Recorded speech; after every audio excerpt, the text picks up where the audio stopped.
একটি আয়াত আছে যা শুনলে বুঝবেন মানুষ কিভাবে নিজের হাতেই জান্নাতের পথ থেকে জাহান্নামের পথ বেছে নিয়েছে। শেষ পর্যন্ত শুনুন।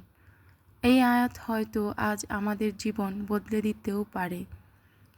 আল্লাহ তাআলা সূরা আল বাকারার ১৭৫ নম্বর আয়াতে বলেন, তারাই তারা যারা হেদায়েতের বিনিময়ে পথভ্রষ্টা এবং ক্ষমার পরিবর্তে শাস্তি ক্রয় করেছে। অতএব আগুনের শাস্তি সহ্য করার ব্যাপারে তারা তো কতই না ধৈর্যশীল।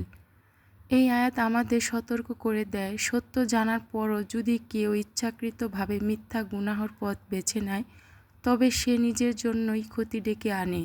তাই আসুন আমরা আল্লাহর হেদায়েতের আঁকড়ে ধরি, তওবা করি এবং তার কাছে ক্ষমা চাই, ক্ষমা লাভের চেষ্টা করি।